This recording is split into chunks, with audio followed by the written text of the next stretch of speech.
Alors, merci beaucoup, mesdames et messieurs.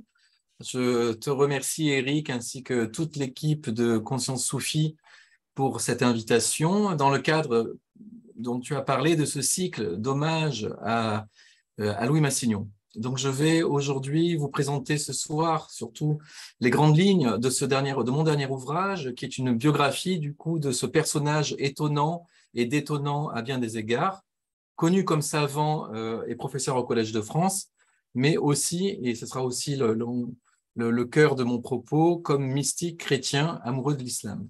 Alors, je partage mon écran parce que j'ai une communication basée sur des visuels, voilà, que vous allez découvrir désormais.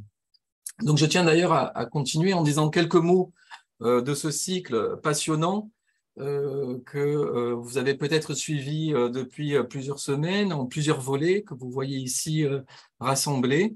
Et si vous ne l'avez pas suivi, je ne peux que vous inviter à plonger dans ces remarquables archives à la fois visuelles et sonores aussi, qui sont conservées à l'INA.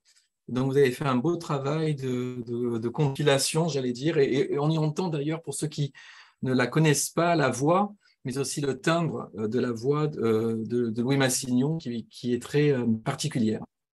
Donc, comme Éric l'a dit, je le répète rapidement, mais 2022 est une année, entre guillemets, si vous me permettez, massignonienne.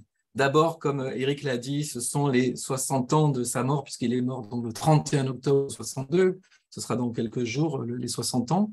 Mais c'est aussi, je le répète, les 100 ans de la thèse de Massignon que vous voyez ici à gauche, Halal, martyr mystique de l'islam, qu'il appelle aussi la passion de Hallaj, que vous avez en haut de la couverture à gauche, dont le titre pose déjà question, puisqu'il annonce l'analogie tracée par Massignon entre ce saint musulman du Xe siècle et la passion de Jésus, puisque c'est le terme consacré pour les chrétiens de parler de passion de Jésus. Ce sont aussi donc les 1100 ans du supplice de Hallaj, représenté dans une miniature qui pixelise un petit peu, je m'en excuse, donc au centre.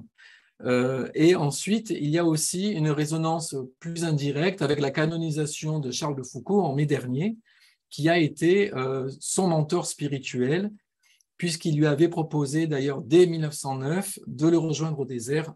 J'y reviendrai.